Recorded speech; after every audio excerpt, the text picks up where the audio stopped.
Hello everyone, आपको आपकी screen पे अभी 3 सर्किल शो हो रहे हैं, जिसमें पहला जो सर्किल है उसमें आपको बुक कीपिंग यानी कि पुस्तपालन शो हो रहा है। दूसरा जो सर्किल है उसमें आपका लेखांकन यानी कि अकाउंटिंग एंड तीसरा सबसे बड़ा सर्किल अकाउंटेंसी यानी कि लेखा शास्त्र को शो कर रहा है। मैंने इन तीनों को इस तरह से सेट क्यों किया है और इसके पीछे का क्या लॉजिक है, अगर आप जानना चाहते हैं तो वीडियो को एंड तक ज़रूर देखिएगा। आपको ये जो तीनों ही बेसिक थ्योरीज़ हैं इनके बारे में पता होना बहुत ज़रूरी है।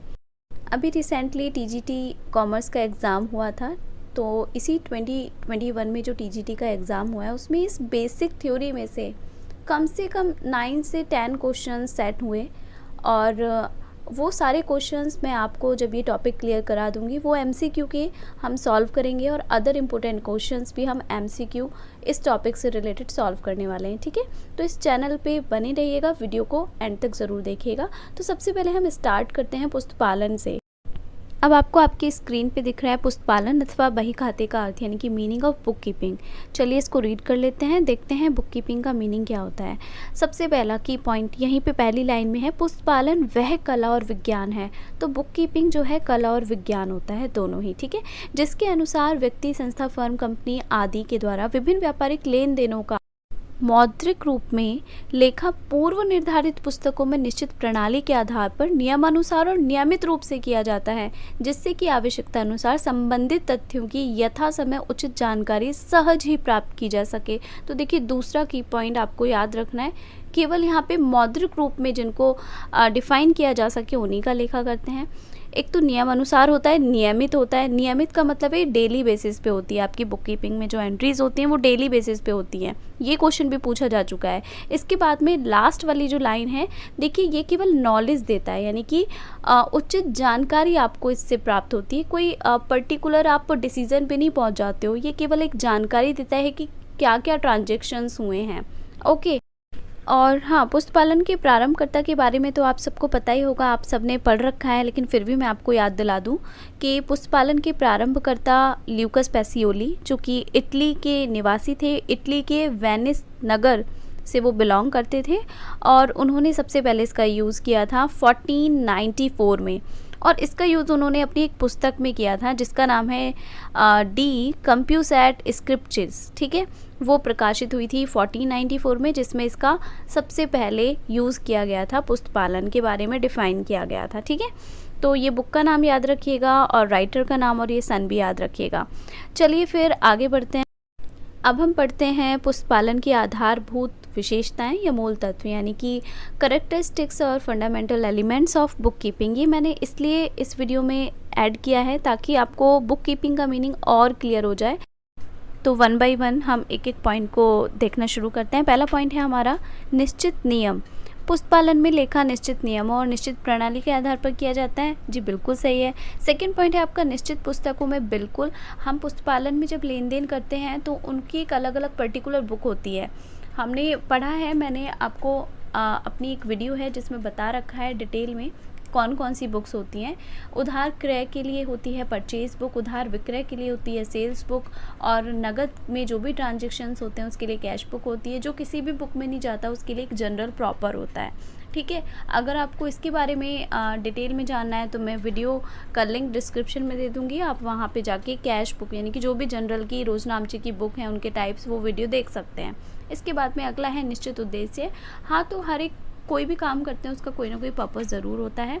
तो रोजनामचा यानी कि बुक कीपिंग में जब आप एंट्रीज़ करते हो उसका मेन मकसद होता है लाभ हानि का ज्ञान, वित्तीय और ऋण की स्थिति का ज्ञान। एक चीज़ पे यहाँ पे फोकस कीजिए, सभी में लास्ट में लिख रहा है ज्ञान, यानी कि नॉलेज की बात हो रही है, किसी पर्टिकुलर डिसीजन की बात नहीं हो रही है। ठीक है, तो यहाँ ये केवल नॉलेज मिलती है हमें कि क्या क्या ट्रांजेक्शन हुए, हम प्रॉफिट की स्थिति में चल रहे हैं या लॉस की स्थिति में, हमें कैश बुक से पता चलता है। ओके, आगे बढ़ते हैं। फोर्थ पॉइंट, मौद्रिक रूप में लेखा। तो पुस्तपालन में ना व्यापारिक व्यवहारों का मौद्रिक रूप में लेखा होता है, यानी कि केवल उन्हीं व्यवहारों का लेखा होता है जिनको मुद्रा में मापा जा सकता है। जिनको मुद्रा में नहीं माप सकते उनका लेखा हम इन बुक में नहीं करते हैं। नेक्स्ट पॉइंट है आर्थिक या वित्तीय व्यवहारों का लेखा। तो पुस्तपालन में केवल इकोनॉमिक और फाइनेंशियल जो बिहेवियर की जो ट्रांजेक्शन्स होते हैं केवल उन्हीं की एंट्री की जाती हैं। ठीक है, नेक्स्ट पॉइंट है आपका व्यवस्थित प्रारूप या क्रम में लेखा। तो आप सभी को पता होगा कि जब हम एंट्रीज करते हैं तो एक निश्चित फॉर्मेट होता है जिसमें एंट्री की जाती हैं और 5 कॉलम होते हैं total, date, particular, LF amount and amount. Okay, तो पर्टिकुलर एक फॉर्मेट होता है और क्रम में एंट्री की जाती है, डेट वाइज एंट्री की जाती है। नेक्स्ट पॉइंट है आपका विज्ञान एवं कला। पुष्पालन विज्ञान और कला दोनों है, ये मीनिंग में भी आ गया था की पॉइंट। विज्ञान क्यों है भाई? क्योंकि इसमें व्यापारिक व्यवहारों का लेखा करते समय कुछ निश्चित सिद्धांतों और नियमों का पालन किया जाता है जो सर्वमान्य होते हैं, ठीक है, because of some principles and rules, तो इसको हम विज्ञान कहेंगे। कला क्यों कहेंगे? क्योंकि इसमें जो व्यापारिक व्यवहार है उनको हिसाब किताब की पुस्तकों में रखने का ढंग भी बतलाया है कि भाई किस टाइप के ट्रांजैक्शन किस बुक के अंदर एंट्री की जाती है एंड किस पर्टिकुलर फॉर्मेट में की जाती है, तो ये आपका कला भी है। ओके, चलिए फिर आपको बुक कीपिंग क्लियर हो गया होगा, आगे बढ़ते हैं। लेखाकर्म यानी कि अकाउंटेंसी क्या होता है? Meaning and definition of accountancy. सबसे पहले मीनिंग देख लेते हैं। लेखाकर्म का आशय वित्तीय स्वभाव वाले लेन देनों और घटनाओं के मौद्रिक स्वरूप का लेखा करने, वर्गीकरण करने, सारांश तैयार करने जिससे कि एक निश्चित अवधि के उपरांत लाभ हानि का निर्धारण हो सके एवं एक अवधि विशेष के अंत में व्यवसाय की वास्तविक वित्तीय स्थिति का पता लग सके और इनके परिणामों से उचित निष्कर्ष निकाले जा सके। तो चलिए यहाँ पे हमें क्या क्या की पॉइंट मिले। फर्स्ट ऑफ ऑल, लेखाकर्म यानी अकाउंटेंसी की बात हो रही है। देखो डायग्राम पे जाइए, स्टार्टिंग में मैंने आपको book keeping, accounting and accountancy ये तीन आपको सर्किल्स में शो किया था। हम अकाउंटेंसी की बात करें, अभी हम अकाउंटिंग पे नहीं आए हैं, ठीक है। तो अकाउंटेंसी क्या होता है कि इसमें अब यहाँ पे देखिए लेन देन एवं घटनाएं। पता है आपको अकाउंट्स में लेन देन यानी कि ट्रांजैक्शंस एंड घटनाएं यानी कि इवेंट्स, इनमें भी अंतर होता है और इसकी वीडियो भी आपको डिस्क्रिप्शन में मिल जाएगी, ठीक है। ये दोनों होते क्या हैं इनके बारे में ज़रूर जान लीजिएगा, इन पे भी क्वेश्चन बनते हैं और वो क्वेश्चंस किस टाइप से सेट होंगे वो मैं आपको कराऊंगी। ओके, अब यहाँ पे देखिए सारांश। सारांश से क्या मतलब होता है? लाइक ट्रायल बैलेंस बनाना, तलपट से मीनिंग है यहाँ पे। आगे यहाँ पे कह रहा है व्यवसाय की अवधि विशेष के अंत में वास्तविक स्थिति, वो कैसे पता करते हैं भाई? उसके लिए बैलेंस शीट बनाई जाती है, यानी कि आप अंतिम खाते यानी कि फाइनल अकाउंट्स तैयार करोगे जिसमें कि आपका trading account, profit and loss account and finally balance sheet create होती है, ठीक है। आगे देखिए, मेन की पॉइंट यहाँ पर है, जहाँ पर पुस्तपालन का कार्य समाप्त होता है वहीं से लेखाकर्म का कार्य प्रारंभ होता है, यानी कि बुक कीपिंग आपका फर्स्ट स्टेज है एंड उसके बाद में जहाँ पे बुक कीपिंग ख़त्म होती है आपका लेखाकर्म स्टार्ट हो जाता है, और जहाँ पे लेखाकर्म समाप्त होता है वहाँ पे आपका ऑडिटिंग स्टार्ट होता है। तो ये लाइन भी आप याद रखिएगा।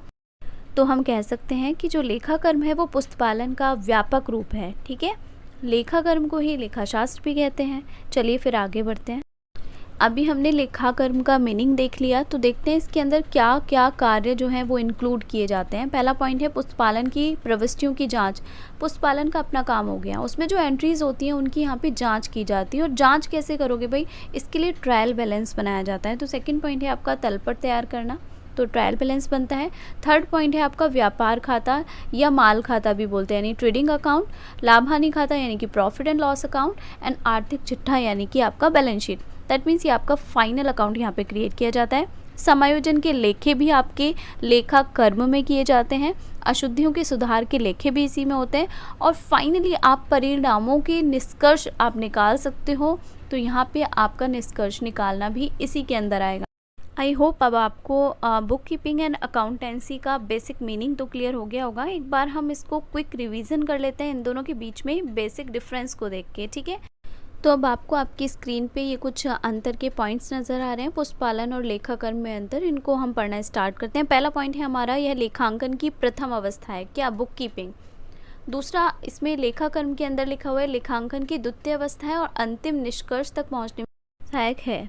अब देखिए यहाँ पर पुस्तपालन के बारे में बोला लेखांकन की पहली अवस्था। लेखांकन तो अकाउंटिंग होता है ना, और लेखाकर्म के लिए अकाउंटेंसी यूज़ होता है इंग्लिश में, और इसके अंदर लेखांकन की बात हो रही है। दैट मीन्स यहीं से क्लियर हो गया कि इनमें कुछ तो बेसिक अंतर होता है लेखाकर्म और लेखांकन में भी। क्या अंतर है उसके लिए वीडियो में बने रहिएगा। नेक्स्ट पॉइंट है हमारा उद्देश्य। बुक कीपिंग का उद्देश्य होता है व्यवहारों को तिथिवार लिखना और माल और रोकड़ की स्थिति का ज्ञान कराना, केवल नॉलेज देता है ये, ठीक है। और लेखाकर्म क्या है भाई? इसका उद्देश्य होता है प्रॉफिट एंड लॉस एंड आर्थिक चिट्ठा यानी कि बैलेंस शीट बनाना और फाइनेंशियल कंडीशन का पता लगाना। नेक्स्ट पॉइंट है आपका कार्य। तो पुस्तपालन का कार्य है व्यवहारों यानी कि लेन देनों को नियमबद्ध और क्रमबद्ध ढंग से पुस्तकों में लिखना, जबकि लेखा कर्म के अंदर पुस्तपालन से जो प्राप्त सूचनाएं हैं उनका विश्लेषण करके वित्तीय स्थिति ज्ञात करना होता है। ठीक है, तो ये पुस्तपालन से नेक्स्ट स्टेज इसकी होती है लेखा कर्म की। नेक्स्ट पॉइंट है कार्य का समय एवं अवधि। तो देखिए बुक कीपिंग में दैनिक व्यवहारों को नियमानुसार लिखा जाता है, अतः इस कार्य की अवधि प्राय 1 दिन की होती है। मैंने आपको पहले भी बताया था कि डेली बेसिस पे बुक कीपिंग में एंट्रीज़ की जाती हैं, जबकि इसमें किसी व्यापारिक या व्यावसायिक संस्था का लाभ हानि खाता आर्थिक चिट्ठा प्राय व्यापारिक वर्ष के अंत में तैयार किया जाता है। ठीक है, तो इसकी अवधि होती है 1 ईयर की। वो डेली बेसिस पे होता है, ये ईयरली बेस पर होता है। नेक्स्ट पॉइंट है अब व्यापारिक लेन देनों का लेखा खतौनी एवं शेष निकालना। देखो यहाँ से बहुत इंपॉर्टेंट पॉइंट निकल के आएगा। प्रारंभिक लेखी की पुस्तकों में लेन देनों का लेखा करना इसके अंतर्गत आता है। ठीक है, क्लियर है। खाता बही में खतौनी करना, पता है बहुत सारे स्टूडेंट कंफ्यूज होते हैं, वो सोचते हैं कि जो हम लेज़र पोस्टिंग करते हैं ना वो हमारा अकाउंटिंग का पार्ट है, लेखा कर्म या लेखांकन का पार्ट है, लेकिन जबकि ये पुस्तपालन में ही किया जाता है। लेज़र पोस्टिंग आपका पुस्तपालन में किया जाता है और तलपट बनाना आपका लेखा कर्म के अंदर आता है। ठीक है, तो आपके ट्रायल बैलेंस और उसके बाद के जो भी प्रोसेस होते हैं वो आपके सारे अकाउंटिंग या अकाउंटेंसी के पार्ट होते हैं, लेकिन लेज़र पोस्टिंग तक का काम पुस्तपालन में ही हो जाता है। आई होप आपको क्लियर है। देखिए आगे देख लेते हैं आपका लेखा कर्म में क्या होता है। प्रारंभिक लेखी की पुस्तकों में किए गए लेन देनों की जांच करना इसमें आता है। जांच करना मतलब ट्रायल बैलेंस बनाना। खाता बही में जो खतौनी की गई है उसकी भी जांच करना, और ये दोनों की जांच हम तलपट बना के ही करते हैं, शेष निकाल के करते हैं, तो वही इसमें बात की गई है। नेक्स्ट पॉइंट पे बढ़ते हैं, सुधार एवं समायोजन लेखे। तो पुस्तपालन में अशुद्धियों के सुधार और समायोजन लेखे नहीं किए जाते, लेकिन अकाउंटेंसी में किए जाते हैं। नेक्स्ट पॉइंट है आपका अंतिम खाते बनाना।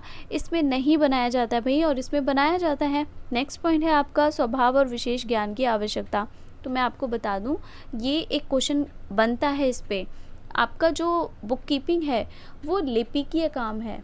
ठीक है, तो इसकी पॉइंट को आप याद रखिएगा, और इसके लिए किसी विशेष प्रशिक्षण या ट्रेनिंग की ज़रूरत नहीं होती है। लेकिन अगर आप अकाउंटेंसी की बात करते हो तो वो एक तकनीकी कार्य है और उसके लिए ट्रेनिंग की आवश्यकता होती है। नेक्स्ट पॉइंट है आपका निर्भरता। बुक कीपिंग जो है वो लेखा कर्म से स्वतंत्र है और उसकी तुलना में इसका क्षेत्र भी संकुचित है।